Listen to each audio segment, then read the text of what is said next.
Well, hey, first grade. Happy Phonics Friday. I'm actually recording this on Scarf Day. I hope you're enjoying my scarf. I keep showing everybody because it's so cool. My friend Frankie in my class gave this to me, and it's a pencil and an eraser. And I think it's so cool, so I've been showing everyone. But I'm going to wear my scarf, even though today is Bright Day. I'm wearing my scarf for SC Day. Plus, I'm the phonics teacher. If I want to celebrate SC every day, I will do it. All right, so today I have some good news for you. I think you're going to be excited because today is the last day that we are really working hard on our controlled vowels.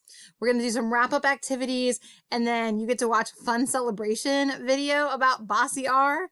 And then next week, we will start looking at some other bloopers and common mistakes we make with snap words.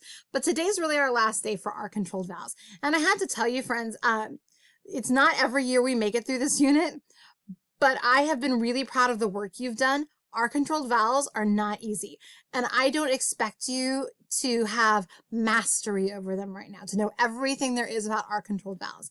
My goal was that we introduced you to our controlled vowels, that you had a chance to practice, you kind of know what they are, so that when they come around again in second grade, you'll have some background knowledge to be able to really understand and talk about it. So I did want to show you today, we're going to look at a poem called The Vulture. Do you know what vultures are? They're birds that I don't think they kill things, but they eat dead things. They're really gross. But we're going to read a poem about a vulture. And I've noticed just with reading with my own students, and I imagine with some of you as well, when we come to tricky words, does anyone have this habit of mumbling through them or skipping them or just making up something and moving on? I think when we're new readers, especially when we're reading tricky words, it's really normal and typical for us to do that. So I'm going to give you an example of what I'm talking about. So this is a tricky poem, and it's called The Vulture. And I'm going to read just the first two lines to you.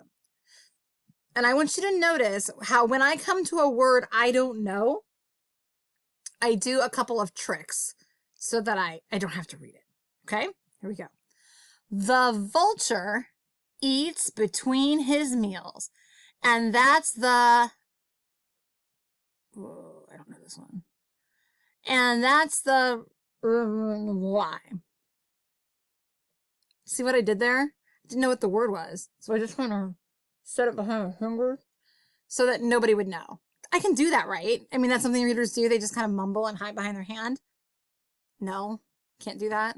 Okay, all right, well, all right, let me try something else. The vulture eats between his meals, and that's the why. See that? I just skipped it.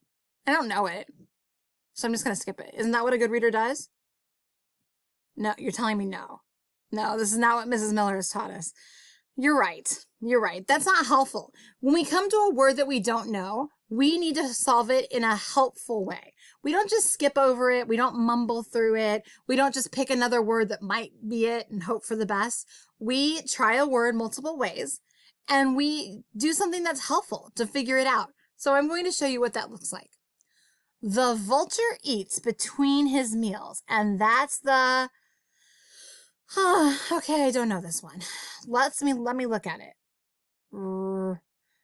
Okay, now I see a vowel team. E. I have it in eats too, so I wonder if it will make the same sound. And that's the reason, why. That doesn't sound right. And that's the reason why. The vulture eats between his meals, and that's the reason why. Now, did I mumble when I got to that spot? Nope. Did I cover my mouth up so that nobody would see that I didn't know it? Nope. Did I skip it? No. I did some helpful things. I looked at parts of the word. I looked at different clues, like vowel teams. And when I read it first, re-son, and it didn't sound right, I went all the way back and read that sentence all the way through again. And that's the reason why. So I want you to take this poem. If you're at Avery, you have it in front of you. If you are at home, you have it just right here on the screen. And I want you to practice reading this poem on your own. independently. If you're at school, do it in a whisper voice. If you're at home, read it however you want. It doesn't matter to me. But I want you, when you come to a word you don't know, I want you to power through. I want you to try all the tricks that we learned in phonics and in reading to keep reading those words. Okay? I'm going to give you a few moments. Come back after you've read it and let me know how you did. All right. I hope you got a chance to read this poem. If you didn't and you want to take more time, that's fine. I'm going to read through it with you now. We're going to try to read it together. And I want you to see if you were able to kind of push through those tricky words and do helpful things to solve them. The poem is The Vulture. Let's read it together. The vulture eats between his meals, and that's the reason why. He very, very rarely feels as well as you and I. His eye is dull, his head is bald, his neck is growing thinner. Oh, what a lesson for us all to only eat at dinner. All right. Did you guys see that there were a lot of R-controlled vowels in that poem? And just some tricky words.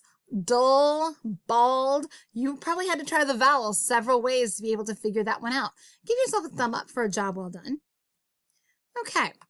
Now, we're going to move on to our next activity. If you are at Avery, one of your teachers has this, these two paragraphs to hand out to you. If you're not at Avery, I've put these in Seesaw for you. This is tricky, so however you want to do it, friends of mine, whatever works.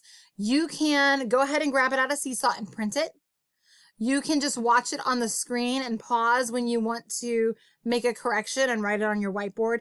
And my friends at home, if it's too complicated to do all those things, it's okay to just listen. So once everyone has it in their hands, I want you to grab a highlighter or a pen and then come back to me. Pause if you need to. So I'm hoping this works. I have a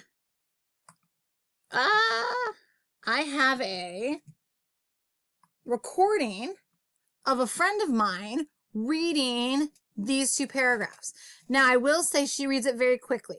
It takes her about 26 seconds. So I'm going to make sure that I play it twice for you.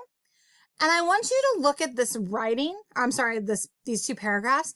And when you think she's made a mistake or read something incorrectly, can you highlight that word? Just highlight it, okay? It's going to go really fast.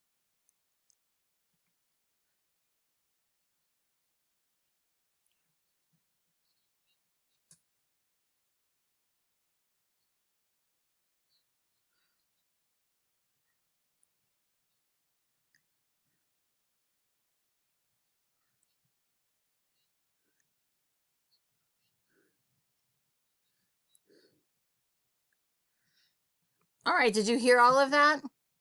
She made lots of mistakes, which is okay, right? It's all right to make mistakes.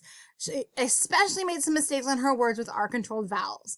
So I'm going to rewind this and I'm going to play it again. And I want you to listen and highlight the words that she read incorrectly.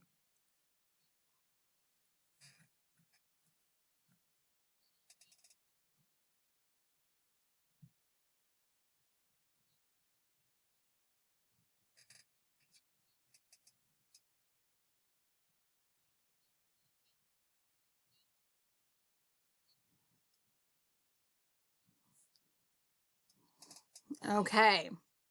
Were you able to find all of those?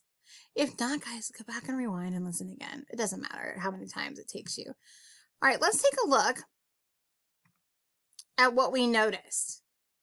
And I do know that that first sentence got mixed up. I think they had her read something different than was printed. So Sarah likes to go with her dad to the barber shop. She thinks it is fun to see him get his... Did any of you hear that word? It's supposed to be beard, right? She said bird when it's supposed to be beard. Let me go ahead and highlight that for you. I hope you caught that. Oh, that's not highlight. To get his beard. shaved. All right, let's see what's next. Whenever she is there, what do you think?